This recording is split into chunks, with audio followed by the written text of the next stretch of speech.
ይስጥልን ክቡራን ተመልካቾቻችን ከፕራይም ሚዲያ የሰዓቱን ዜናዎች ይዘን ቀርበናል። ከዜናዎቹ ጋር ተስፋዬ አባተ ነኝ። በቅድሚያም አርዕስተ ዜናዎች። የደን ልማት የዘላቂ ምግብ ዋስትና መሰረት እንዲሆን እየተሰራ መሆኑን የግብርና ሚኒስቴር አስታወቀ። ለታላቁ የኢትዮጵያ ህዳሴ ግድብ ግንባታ 21.6 ቢሊዮን ብር ድጋፍ መደረጉን የግድቡ ማስተባበሪያ ፕሮጀክት ጽሕፈት ቤት አስታወቀ።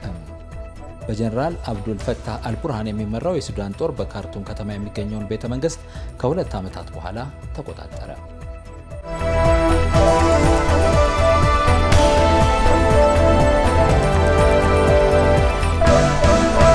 ክቡራን ተመልካቾቻችን በሰዓቱ የዜና ወጃ የሀገር ውስጥ የውጭ መከላከያ ቢዝነስና ስፖርታዊ መረጃዎችን አካተን ወደ እናንተ ቀርበናል። እንድትከታተሉ ከወዲሁ ጋብዛለሁ። የደን ልማት የዘላቂ ምግብ ዋስትና መሰረት እንዲሆን እየተሰራ መሆኑን የግብርና ሚኒስቴር አስታወቀ። 14ኛው የዓለም የደን ቀን ደንና ምግብ በሚል መሪ ሀሳብ ተከብሯል። የግብርና ሚኒስትር ዶክተር ግርማ አመንቴ ባለፉት የለውጥ ዓመታት በተከናወኑ የአረንጓዴ አሻራ ስራዎች ሀገራዊ የደን ሽፋንን ወደ 23.6 በመቶ ማድረስ መቻሉን ተናግረዋል። ይህን የደን ሽፋን እስከ 2030 ወደ 30 በመቶ ከፍ ለማድረግ እየተሰራ እንደሆነም ተናግረዋል። የኢትዮጵያ የደን ሀብት እንዲያድግ የተራቆቱና አሲዳማ መሬቶች እንዲያገግሙ ትኩረት መሰጠቱም ተጠቁሟል።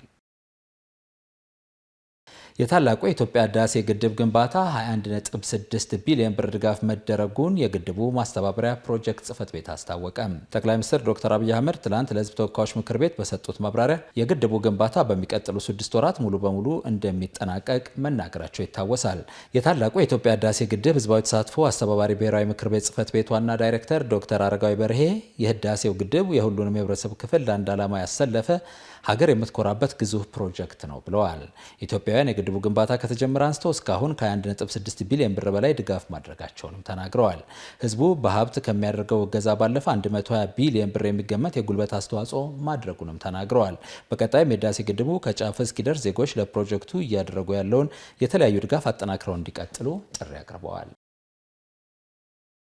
የቲቢ በሽታን ለመከላከልና ለመግታት በትኩረት እየተሰራ መሆኑን የጤና ሚኒስቴር አስታወቀ። 19ኛው ዓመታዊ የቲቢ ምርምር ጉባኤና የ2017 ዓ.ም ዓለም የቲቢ ቀን ተከብሯል።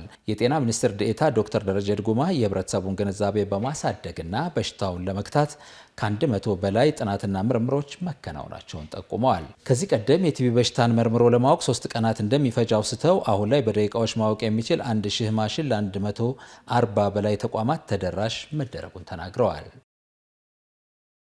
የአዲስ አበባ ከተማ ንግድ ቢሮ የንግድ ስርዓቱ ያለበትን ደረጃና የቀጣይ መፍትሄ አቅጣጫዎችን ለማመላከት የንግድ ማህበረሰቡን ያሳተፈ ውይይት አደረገ። በመዲናዋ ላሉ ለንግዱ ማህበረሰብ ምቹ ሁኔታ በመፍጠር የገበያ መዳረሻዎችን ለማስፋት ውጤታማ ስራዎች እየተሰሩ ስለመሆኑም ተገልጿል። ጆኒ ታደሰ ተጨማሪ አለው። የአዲስ አበባ ከተማ አስተዳደር ንግድ ቢሮ ቀልጣፋ፣ ዘመናዊ፣ ፍትሐዊና በውድድር ላይ የተመሰረተ የንግድ ስርዓትን ማስፈን ይቻል ዘንድ ከንግዱ ማህበረሰብ ጋር ውይይት አድርገዋል። በመርሃ ግብሩ ላይ በመገኘት ንግግር ያደረጉት የአዲስ አበባ ከተማ አስተዳደር ምክትል ከንቲባ አቶ ዣንጥራር አባይ ያለ ንግድ እንቅስቃሴ የሚያድግ ከተማ የለም ያሉ ሲሆን በከተማዋ የገበያ መዳረሻዎችን ለማስፋት ውጤታማ ስራዎች እየተሰሩ መሆኑን ገልጸዋል። ያለ ንግድ የሚገነባ ከተማ የለም፣ ያለ ንግድ እንቅስቃሴ የሚያብብ ከተማ የለም።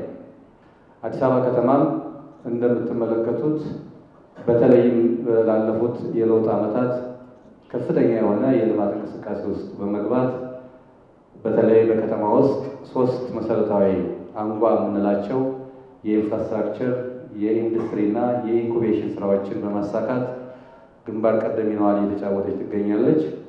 የአፍሪካ ከተሞች ምሳሌ ከመሆን ባሻገር ለዓለም ምሳሌነቷን እያሳየች የምትገኝ ከተማ ነች። በዚሁም የትራንዚት ከተማ ሳትሆን የመዳረሻ ከተማና የመቆያ ከተማ እንድትሆን የሚያስችሉ ፕሮጀክቶች እውን የሆኑባት ከተማ ሆናለች። በተጨማሪም ምክትል ከንቲባው 24 ሰዓት የምትሰራና ህጋዊ የንግድ ስርዓት ያለባት ከተማ ሊኖረን ይገባል ብለዋል። በተለይም ደግሞ ምሽት ላይ አምሽቶ የመስራት ሌላው ዓለም ላይ እንደምናየው እንደምንቀናው በጣም በተለያየ አካባቢዎች ስንንቀሳቀስ እንደምናየው 24 ሰዓት ሙሉ የንግድ እንቅስቃሴ የሚደረግባቸው ከተሞች በዓለም ላይ ብዙ ናቸው። የ8 ሰዓት ስራ ብቻ እንደ መንግስት ስራ ለንግድ እንቅስቃሴ አዎንታዊ ድርሻ አይኖረውም። 24 ሰዓት የምትሰራ ከተማ ታስፈልገናለች። የማታቀላፋ ከተማ ታስፈልገናለች። ሰላሟ የተከበረ ያበበች፣ ስታንዳርዷ የተጠበቀ እንደዚሁም ህጋዊ የሆነ የንግድ ስርዓት ያላት ከተማ ታስፈልገናለች። የአዲስ አበባ ከተማ አስተዳደር ንግድ ቢሮ ኃላፊ ወይዘሮ አቢባ ሲራጅ በበኩላቸው የአዲስ አበባ ከተማ አስተዳደር ንግድ ቢሮ የምርት አቅርቦትን ለማሳደግ በርካታ ስራዎችን እየሰራ መሆኑን ተናግረዋል። ባለፉት 8 ወራትም አዲስ አበባ ንግድ ቢሮ ከባለድርሻ አካላት ጋር በመቀናጀት የገበያ መዳረሻዎችን በማስፋት የገበያ ትስስር በመፍጠር ሸማቹንና አምራቹን በቀጥታ በማገናኘት ህገወጥ ንግድና ኮንትሮባንድን በመቆጣጠር ገበያን ለማረጋጋት ሰፋፊ ስራዎችን ሲያከናውን ቆይቷል። ከተማ አስተዳደሩ ሸማቾችን በመደጎም እንዲሁም የተማሪዎች ምገባና የትራንስፖርት ድጎማዎች በማድረግ ላይ እንደሚገኝም የተገለጸ ሲሆን በውይይቱ ላይ ተሳታፊዎች ላቀረቡት ጥያቄ ምላሽ በተሰጠበት ወቅት ለንግዱ ማህበረሰብ ምቹ ሁኔታ ለመፍጠር በርካታ ስራዎች እየተሰሩ መሆኑ ተገልጸዋል። አፈጻጸም ዝርዝር ጉዳይና ማንዋሉ ይደራጅለታል፣ መመሪያም ይወጣለታል። የሚያስጨንቃቸው አይደለም። በሱ ነው እየተገበር ነው የምንሄደው። ውይይት ደግሞ እናደርጋለን በየደረጃው እየተወያየን ለንግዱ ማህበረሰብ መነቃቃት በሚጠቅም ሁኔታ እንጂ ቅጣት ለመጣል ተብሎ የታሰበ አለመሆኑን ግን 100% ላረጋግጥላችሁ ፈልጋለሁ። በዛሬው ዕለት በኢሌ ሆቴል በተካሄደው ውይይት ላይ የከተማ አስተዳደሩ ከፍተኛ አመራሮች እንዲሁም በርካታ የንግዱ ማህበረሰቦች ተገኝተዋል። የኦሮሚያ ክልል ጠቅላይ አቃቢ ሕግ ቢሮ ባለፉት 9 ወራት በተለያዩ ወንጀሎች ሊባክን የነበረ 1.1 ቢሊዮን ብር ማስመለሱን አስታወቀ።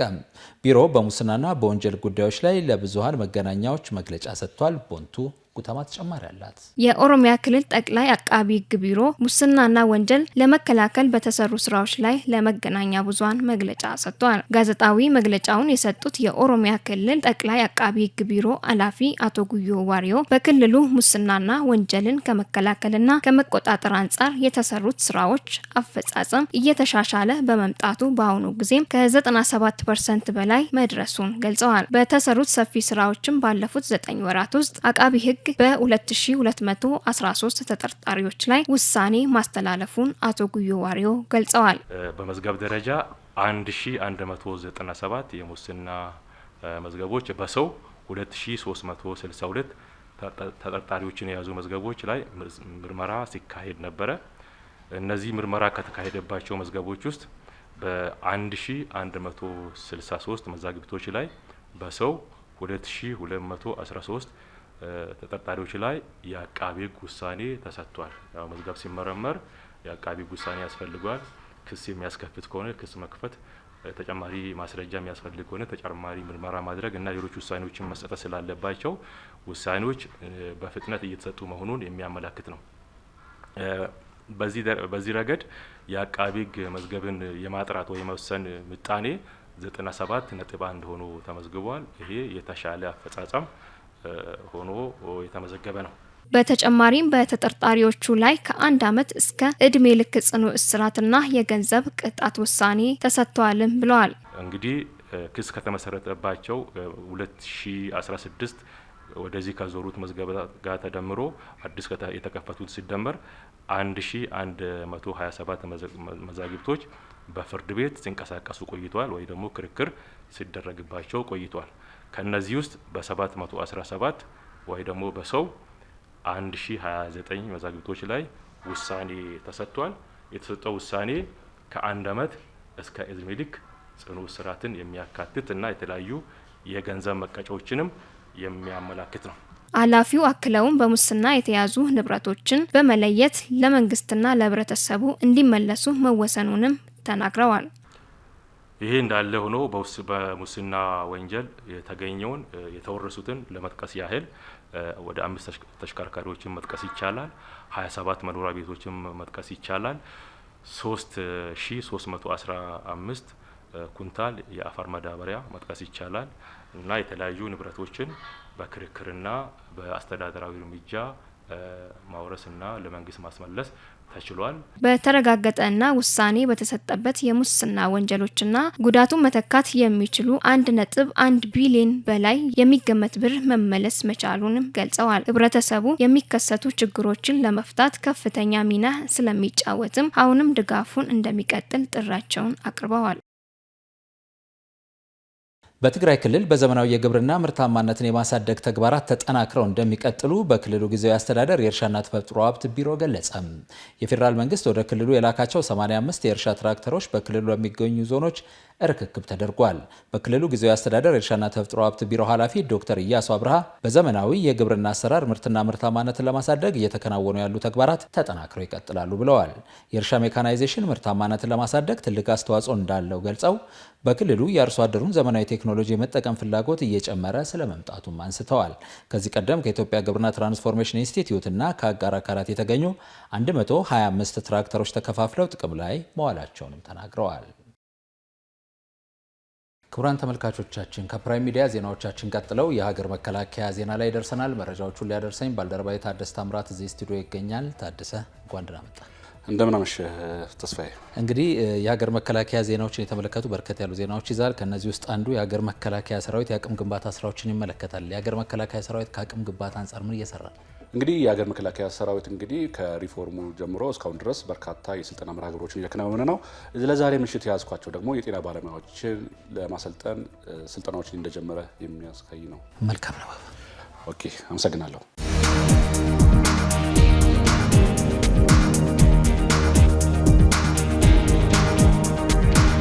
የሰራዊታችን አሸናፊነትና ድል አድራጊነት የሚመነጨው ጤናው የተጠበቀ ሲሆን ነው ሲሉ ሌተናል ጄኔራል መሐመድ ተሰማ ተናገሩ።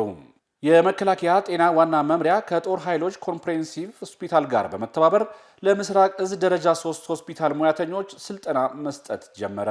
ስልጠናውን ያስጀመሩት የምስራቅ እዝ ዋና አዛዥ ሌተናል ጄኔራል መሐመድ ተሰማ የሰራዊታችን አሸናፊነትና ድል አድራጊነት የሚመነጨው ጤናው የተጠበቀ በመሆኑ የጤና ሙያተኞች ድርብ ኃላፊነት እንዳለባችሁ ተረድታችሁ አቅማችሁን በማሳደግ ሰራዊቱን በቅንነት ማገልገል ይጠበቅባችኋል ብለዋል።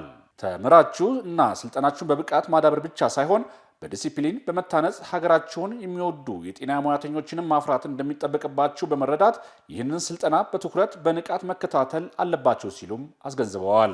የምስራቅ እዝ ደረጃ 3 ሆስፒታል አዛዥ ኮሎኔል ብርሃኑ ዘውዱ በበኩላቸው ሆስፒታሉ ከእዙ ባሻገር በመከላከያ ደረጃ የተውጣጡ በርካታ የጤና ሙያተኞችን እያሰለጠነ እያስመረቀ የመጣ መሆኑን ጠቁመው ከጊዜ ወደ ጊዜ አቅሙን እያሳደገ ውጤታማ የሆነ አገልግሎት ለሰራዊቱና ለቤተሰቦቹ እየሰጠ ያለ ሆስፒታል መሆኑን ተናግረዋል። በሁሉም ዘርፍ ያስመዘገብነውን ለውጥ አጠናክረን እንቀጥላለን ሲሉ አቶ ጌታቸው ኃይለማርያም ተናገሩ። የመከላከያ ኢንጂነሪንግ ኢንዱስትሪ ግሩፕ ለሀገሪቱ ለተቋሙ ትልቅ የኃይል አቅም ለመሆን ዘርፈ ብዙ ተግባራት እያከናወነ እንደሚገኝ የኢንጂነሪንግ ኢንዱስትሪ ግሩፕ ዋና ዳይሬክተር አቶ ጌታቸው ኃይለማርያም ተናግረዋል። መንግስትና ተቋሙ ለኢንጂነሪንግ ኢንዱስትሪ ግሩፕ ከፍተኛ ትኩረት በመስጠታቸው በሪፎርሙ አዳዲስ ዘመናዊ ቴክኖሎጂ ውጤቶችን በመጠቀም የማምረትና የዝግጁነት አቅሙን በከፍተኛ ደረጃ ማሳደግ መቻሉንም ገልጸዋል። በሁሉም ዘርፍ እያስመዘገብነው ያለውን ሁሉ አቀፍ ለውጥ ለሀገራችን ለተቋሙ ከፍታ አጠናክረን እንቀጥላለን ያሉት አቶ ጌታቸው ኃይለማርያም ሁሉም ሙያተኛ ሀገራዊና ተቋማዊ ተልዕኮ ለማስቀጠል ጥረት ማድረግ እንደሚገባውም አሳስበዋል። የመከላከያ ኢንጂነሪንግ ኢንዱስትሪ ኮርፖሬሽን በሚል መጠሪያ የቆየ ሲሆን አሁን ላይ የመከላከያ ኢንጂነሪንግ ኢንዱስትሪ ግሩፕ የሚል አዲስ ስያሜ እንደያዘም ተናግረዋል። እዙ በግዳጅ አፈጻጸም ይበልጥ ውጤታማ ለሆኑ ክፍሎች እውቅናና ሽልማት ሰጥቷል።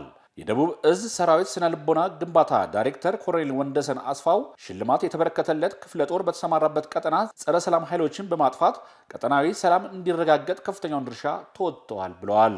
የኮሩ ሰራዊት በስፍራው በርካታ ድሎችን እየተጎናጸፈ መጥቷል ያሉት ዳይሬክተሩ እዙ የስራ አፈጻጸም መሰረት ያደረጉ እውቅና ሲበረከት የተለያዩ የመመዘኛ መስፈርቶችን ተንተርሶ መሆኑንም አብራርተዋል። ሽልማቱን የተረከቡት የክፍለ ጦሩ ምክትል አዛዥ ለውጊያ አገልግሎት ድጋፍ ኮሎኔል ናስር መሐመድ በበኩላቸው ክፍሉ የጸረ ሰላም ልማት ኃይሎች ሴራ በማምከን ረገድ ጉልህ ሚና መወጣቱንም ጠቁመዋል። ከእዙ የተበረከተው ሽልማት ክፍለ ጦሩ ቀጣይ ለሚያከናውናቸው ግዳጆች ስኬታማነት መሰረት እንደሚሆንም ተናግረዋል። ለ3 ቀናት በፕሮቶኮልና የፕሮቶኮል ስነ ምግባር ላይ አተኩሮ ሲሰጥ የቆየው ስልጠና ተጠናቀቀ። የመከላከያ የውጭ ግንኙነትና ወታደራዊ ትብብር ዋና ዳይሬክቶሬት ከውጭ ጉዳይ ኢንስቲትዩት ስልጠና ዋና ፖሊሲ ማማከር ጋር በመተባበር ያዘጋጀው ለመከላከያ የውጭ ግንኙነት እና ወታደራዊ ትብብርና ዋና ዳይሬክቶሬት አባላት ሲሰጥ የቆየው የአቅም ማጎልበቻ ስልጠና ተጠናቋል። ስልጠናውን የሰጡት የውጭ ጉዳይ ኢንስቲትዩት ሙያተኞች ውትድርናና ፕሮቶኮል የማይለያዩ የአንድ ሳንቲም ሁለት ገጽታ መሆናቸውን ተናግረው ሰልጣኞችም ዓለም አቀፍ የፕሮቶኮል ስርዓት ምን እንደሚመስል ግንዛቤ ያገኙበትና ከራሳቸውም ተቋም ከመከላከያ ተልዕኮና የስራ ባህሪ አንጻር ፕሮቶኮል ትልቅ ተጽዕኖ የሚያሳድር ዘርፍ መሆኑንም ተናግረዋል። የዋና ዳይሬክተሩ የዓለም አቀፍ እና ጎረቤት ሀገራት ጉዳዮች ዳይሬክተር ብርጋዴር ጄኔራል ሰብስቤ ዳባ ለስልጠናው ተሳታፊዎች የምስክር ወረቀት ከሰጡ በኋላ መከላከያ ሚኒስቴር በስራ ሂደት የሚያጋጥሙ የዲፕሎማሲ ፕሮቶኮልና መሰል ችግሮችን በውይይት መፍታት የሚቻልበት አቅም የተቀሰመበት ስልጠና መሆኑንም ገልጸዋል።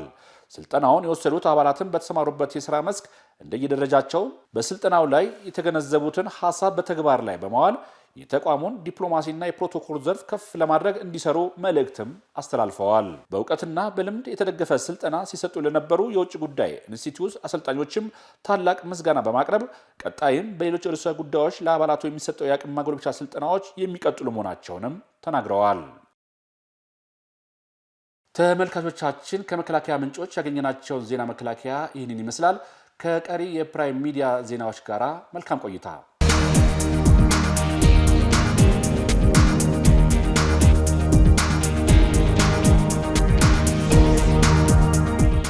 የሀገር መከላከያን ከተመለከቱ ዜናዎች መለስ ብለን አሁን የቢዝነስ ዜናዎችን ወደ እናንተ ልናደርስ ነው። የቢዝነስ ዜናዎቹን አዘጋጅታ ሀና አስታጥቄ እዚህ ስቱዲዮ ተገኝታለች። እንደምን አመሸሻና? እንደምን አመሸ ተስፋዬ። እንግዲህ በቅርቡ የተቋቋመው የኢትዮጵያ ካፒታል ገበያ ባለስልጣን ለ5 ድርጅቶች የአገልግሎት ፈቃድ ሰጥቷል።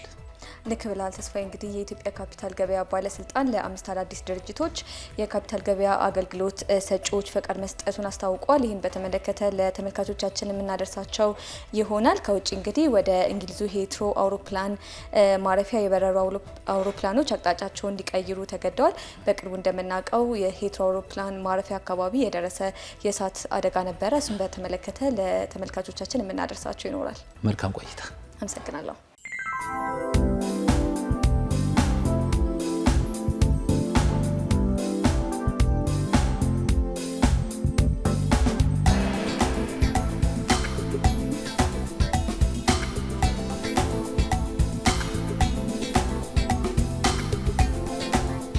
የንግድና ቀጠናዊ ትስስር ሚኒስትር ካሳሁን ጎፌ ከዓለም የንግድ ድርጅት ዋና ዳይሬክተር ንጎዚ አኮንጆ ኢዌላ ጋር ውይይት አደረጉ። ሚኒስትሩ በማህበራዊ ትስስር ገጻቸው ባስተላለፉት መልእክት ከዋና ዳይሬክተሯ ጋር በነበራቸው ቆይታ በኢትዮጵያ የንግድ ድርድር ሂደት ዙሪያ ፍሬያማ ውይይት መካሄዱን ገልጸዋል። በድርድሩ ኢትዮጵያ እስካሁን ያደረገቻቸውን የሁለትዮሽና የባለብዙ ወገን ድርድሮች አፈጻጸምን አስመልክቶ ማብራሪያ መሰጠቱን አመልክተዋል።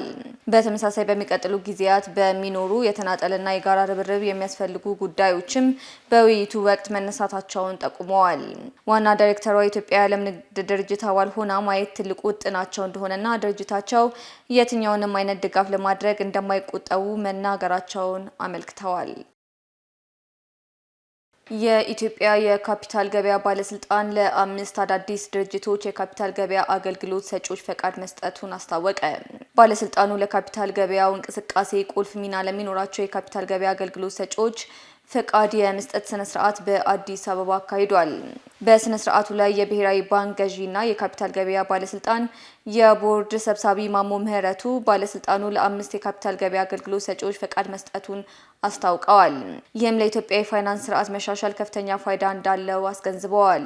የካፒታል ገበያ ባለስልጣን ዋና ዳይሬክተር ሀና ተህልቁ ገበያው ለሀገር ኢኮኖሚ እድገት ከፍተኛ ሚና ቢኖረውም በአግባቡ ሳይሰራበት ቆይተዋል ብለዋል። ይህንኑ ተከትሎ የካፒታል ገበያ ባለስልጣን በማቋቋምና የተለያዩ የአሰራር ስርዓቶችን በመዘርጋት እየተሰራ እንደሚገኝ ገልጸዋል። በኢትዮጵያ የመጀመሪያዎቹ የኢንቨስትመንት ባንኮችና የሰነደ መዋለ ነዋይ ገበያ አከናዋኝ ፍቃድ የተሰጠበትና አጠቃላይ ፍቃድ የተሰጣቸው የካፒታል ገበያ አገልግሎት ሰጪዎችን ቁጥር ከ4 ወደ 9 ከፍ ያደረገ ነውም ተብሏል። ተመልካቾቻችን አሁን ደግሞ ከውጭ ምንጭ ወዳገኘናቸው የቢዝነስ ዜናዎች እናልፋለን። በኑሮ ውድነት ቀውስ ምክንያት ናይጄሪያውያን 59% ገቢያቸውን ለምግብ እንደሚያጠፉ ተገለጸ።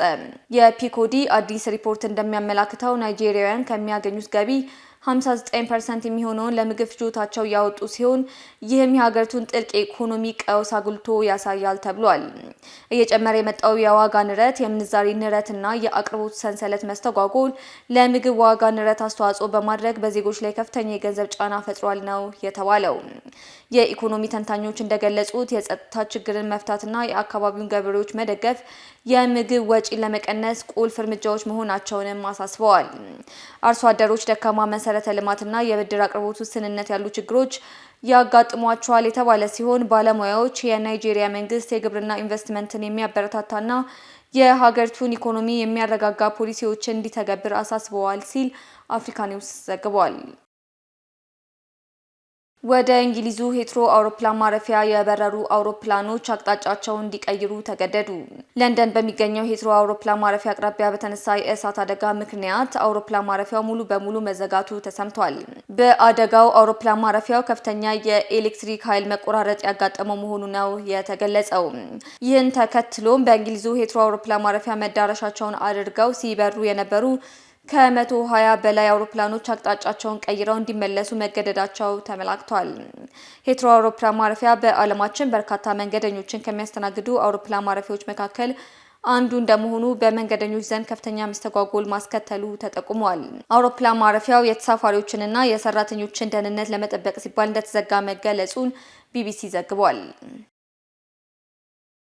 ተመልካቾቻችን አሁን ደግሞ የገንዘብ ምንዛሪ ተመንን ተከታትለን እንመለስ።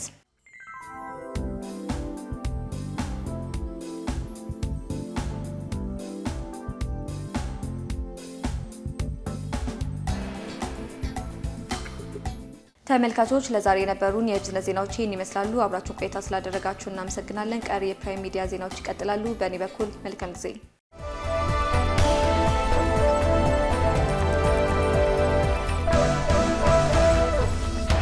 ክቡራን ተመልካቾቻችን አሁን ከውጭ ምንጮች ያገኘናቸውን ዜናዎች ወደ እናንተ እናቀርባለን። በጀነራል አብዱል ፈታህ አልቡርሃን የሚመራው የሱዳን ጦር በካርቱም ከተማ የሚገኘውን ቤተ መንግስት ከ2 ዓመታት በኋላ ተቆጣጠረም።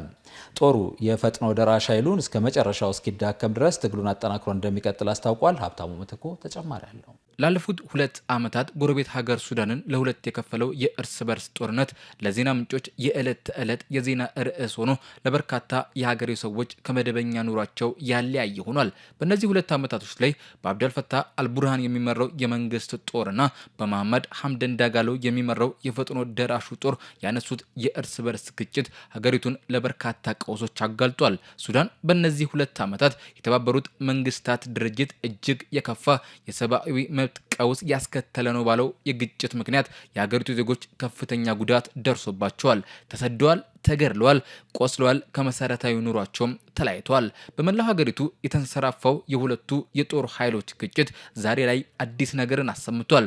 ለ2 ዓመታት በሱዳን የፈጥኖ ደራሽ ኃይል ቁጥጥር ስር የነበረው ካርቱም የሚገኘውን ቤተ መንግስት የመንግስት ኃይል አሊያም የአብዱል ፈታህ አልቡርሃን ጦር ዳግም ተቆጣጥሮታል። ለ2 ቀናት ከፍተኛ እልህ አስጨራሽ የተኩስ ልውውጥ ከተደረገ በኋላ ነው ዛሬ ማለዳ ላይ የሱዳን ጦር ድል የተበሰረው። በጀነራል አብዱል ፈታህ አልቡርሃን የሚመራው የሱዳን ጦር ቤተ መንግስቱን መቆጣጠሩን በጦረኞቹ የተቆጣጠረናል ምስሎች ነበር በቀዳሚነት ይፋ ያደረገው። የጦሩ ቃል አቀባይ ነቢል አብደላህ ከምስሎቹ ማህበራዊ ሚዲያዎች ላይ መዘወር በኋላ በሰጡት መግለጫም ጦሩ ቤተ መንግስቱንና በካርቱም የሚገኙ የሚኒስቴር መስሪያ ቤቶችን መቆጣጠሩን ገልጿል። ጦራችን ሙሉ ለሙሉ የጠላትን የጦር መሳሪያዎችና መገልገያዎችን አውድሟል፣ እንዲሁም በርካታ መሳሪያዎችን ማርኮ ይዟል ሲሉም ተናግሯል። አብደላህ አክለውም የመንግስት ጦር ሱዳንን ሙሉ ለሙሉ እስኪቆጣጠር ድረስ ትግሉ ይቀጥላል ብለዋል። የሀገሪቱ የመረጃ ሚኒስትርም በኤክስ ገጹ ባሰፈረው መልእክት የሱዳን ሰንደቅ ዓላማ ከፍ ብሏል፣ ቤተ መንግስቱም ተመልሷል፣ ትግሉ እስከ መጨረሻው ይቀጥላል ሲል አስታውቋል። ሮይተርስ በካርቱም ከተማ የሚኖሩ አንድ ነዋሪን ከጦሩ ቤተ መንግስቱን መቆጣጠር በኋላ አነጋግሬ አሉኝ ባለው ሀተታው ላይ የመንግስት ጦር ዛሬ የተጎናጸፈው ድል ጦርነቱ ከተጀመረ አንስቶ የመጀመሪያ ደስ የሚል ዜና የሰማሁ የለማሁበት ነው ብለው ስለመግለጻቸው አውስቷል። ካርቱምን ሙሉ ለሙሉ ለመቆጣጠር ጥሩ ጅምር ነው ያሉት ግለሰቡ ሀገሪቱ ተረጋግታ ወደ ቀደመ ኑሯችን እንደምንመለስ ተስፋን አድርጋለሁ ሲሉም ለሮይተርስ ተናግረዋል። የዓለም ጤና ድርጅት ጦርነቱ ከጀመረ አንስቶ እስካሁን ከ28000 በላይ ሰዎች ተገድለዋል ሲል አንዳንድ ተቋማት ደግሞ ቁጥሩን 150,000 ያደርሱታል። እንደተባበሩት መንግስታት መረጃም በሱዳን በግጭቱ ምክንያት ከ10 ሚሊዮን በላይ ዜጎች ከመኖሪያ ቀያቸው ተፈናቅሏል። ሱዳናውያን በሀገሩም ያሉ ተሰደውም ያሉ የጦር መሳሪያ ድምጽ ቆሞ ወደ ቀደመ ኑሯቸው መመለስን ይመኛሉ። መቼ የሚለው ግን ምላሹ ያለው በሁለቱ የጦር ቡድኖች መካከል ይመስላል። M23 የተኩስ አቁም ስምምነትን በመቃወም ዲሞክራቲክ ኮንጎን በስተምስራቅ ማጥቃቱን ቀጥሏል። በኮንጎ ፕሬዝዳንት ፌሊክስ ቲክሼዲ እና በሩዋንዳ አቻቸው ፖል ካጋሜ መካከል በዶሃ የተኩስ አቁም ስምምነት ቢደረግም የM23 አማጺ ቡድን መሪ ካፒቴን ኮርኔሊ ናንጋ ጦርነት እንደሚቀጥል አስታውቀዋል። አማጺያኑ ለማዕድን ሀብት ክምችት ስትራቴጂካዊ የሆነችውን ዋልካሌ ከተማን ሮብ ዕለት ተቆጣጥረዋል። የM23 አማጺ ቡድን መሪ ካፒቴን ካንጋሬ ናንጋ የቀረው ምንም የምናጣው ነገር የለም፣ ጉዳያችን እስኪሰማ ድረስ እንታገላለን ሲሉም ተናግረዋል። በዲሞክራቲክ ሪፐብሊክ ኮንጎ ምስራቃዊ የጸጥታ ሁኔታ አስጊ በሆነበት በዚህ ወቅት የናንጋ አመለካከት ቀጣይነት ያለው ዲሞክራሲያዊ ጥረት አደጋ ላይ ይጥላልም ተብለዋል። በመሆኑም የተኩስ አቁም አተገባበርና ቀጣይ እርምጃዎች ላይ እርግጠኛ መሆን አለመቻሉም ተመላክቷል። ዘገባው የአፍሪካ ኒውስ ነው። ክቡራን ተመልካቾቻችን አሁን ስፖርታዊ መረጃዎች ላይ ደርሰናል። ስፖርታዊ መረጃዎቹን ሊያደርሰን እዚህ ስቱዲዮ አለምሰገድ አበበ ተገኝቷል። አለምሰገድ እንዴት አመሸ? ተስፋዬ እንግዲህ የሀገር ውስጥ የውጭ በርከት ያሉ ዜናዎች ይዛል። በተለይ ደግሞ ሰሞኑን ከነበሩ የተለያዩ ሊጎች ወጣ ብሎ በተለይ የእግር ኳስ ስፖርቱ ወደ ዓለም ዋንጫ ማጣሪያ ሄደዋል። የተለያዩ አህጉራትም የዓለም ዋንጫ ማጣሪያን ጀምረዋል። ኢትዮጵያም በአፍሪካ ዞን የማጣሪያ ውድድሯን ዛሬ ታካሂዳለች። እውነት ነው። እንግዲህ ሌሊት 6 ሰዓት ላይ የሚጠበቅ ጨዋታ ነው። ደግሞ ይሄ ጨዋታ የሚደረገው ሞሮኮ ላይ ነው። ከግብጽ ብሔራዊ ቡድን ጋር ነው የኢትዮጵያ ብሔራዊ ቡድን ይህንን ጨዋታ የሚያደርገው። ሌሊት 6 ሰዓት ላይ ሲደረግ እንግዲህ ግብጽና ኢትዮጵያ የአፍሪካ እግር ኳስ መስራች እንደሆኑ ይታወቃል። በቅርብ ዓመታትም ኢትዮጵያ ግብጽን የማሸነፍ አጋጣሚዎች ፈጥራለች እና ዛሬ ይሄኛው ጨዋታ በምን አይነት ውጤት ይጠናቀቃል የሚለው የሚጠበቅ ነው። እሱ ብቻም ሳይሆን ደግሞ በ20ኛው የዓለም የቤት ውስጥ አትሌቲክስ ሻምፒዮን ቀጠር ላይ የተደረጉ ውድድሮች ነበሩ። በ1500 ሜትር እንግዲህ 2 ኢትዮጵያውያን አትሌቶች ጉዳፍ ጸጋይና ድርቤ ወልተጂ ወደ ቀጣዩ ዙር ማለፋቸውን አረጋግጠዋል። ኢትዮጵያና ግብጽ ብቻም ሳይሆኑ ሌሎች የአፍሪካ ሀገራትም ለ2026 የዓለም ዋንጫ ለማለፍ እንግዲህ ጨዋታቸውን ያደርጋሉ። የአውሮፓ ሀገራትም ያደርጋሉ። እነዚህና ሌሎች ስፖርታዊ መረጃዎችን አካተናል። መልካም ነው። አመሰግናለሁ።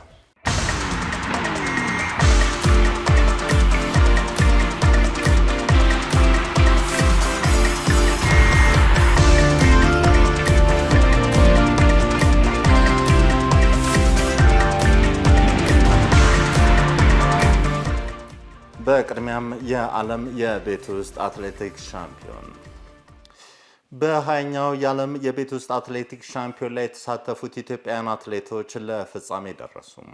በ1500 ሜትር ጉዳፍ ጸጋይና ድርቤ ወልተጂ ለፍጻሜ መድረሳቸውን አረጋግጠዋል።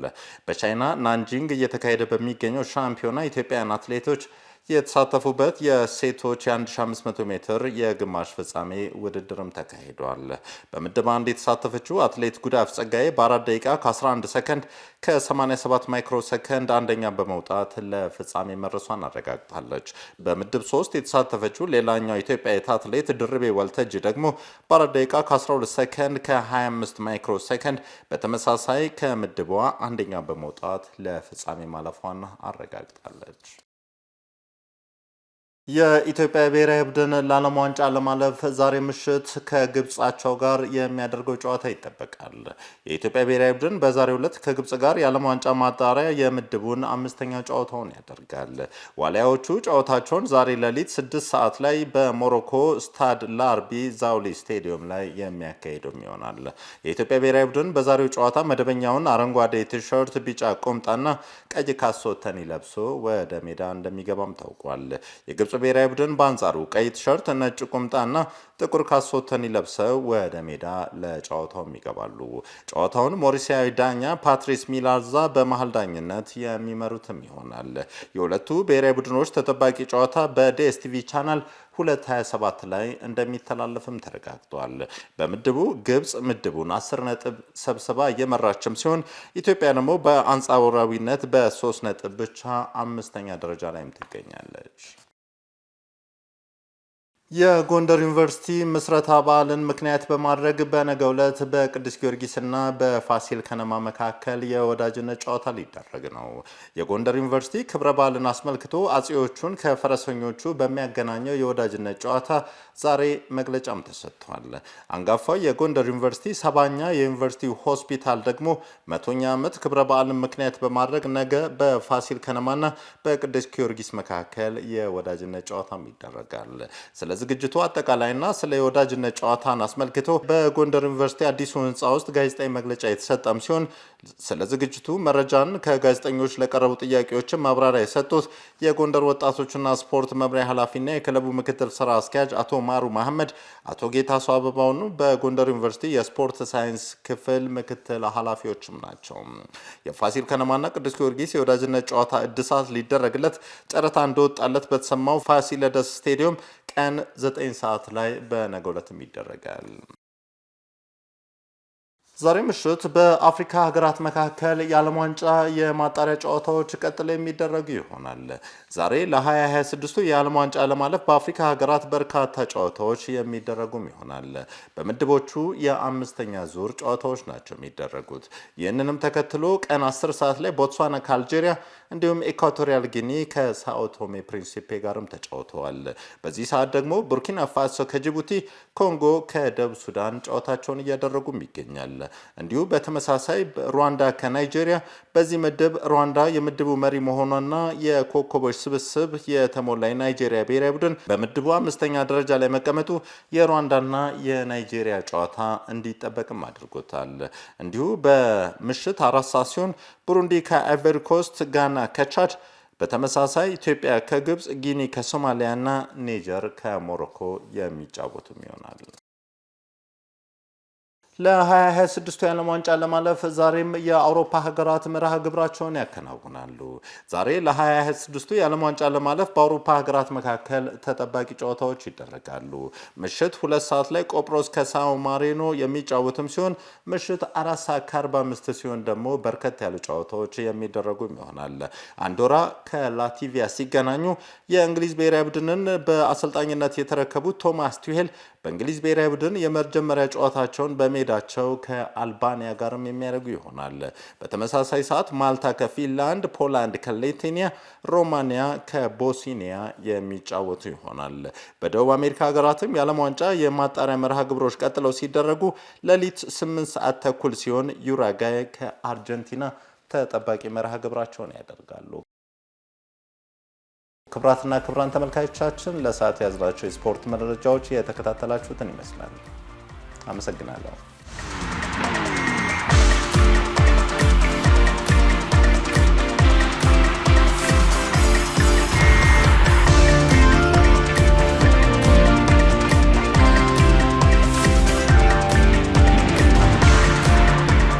ክቡራን ተመልካቾቻችን ከፕራይም ሚዲያ የተላለፉት ዜናዎች የተከታተላችኋቸው ነበሩ። ከዜናዎቹ ጋር ተስፋ ያባታ አብሬያችሁ ነበርኩ። መልካም ጊዜ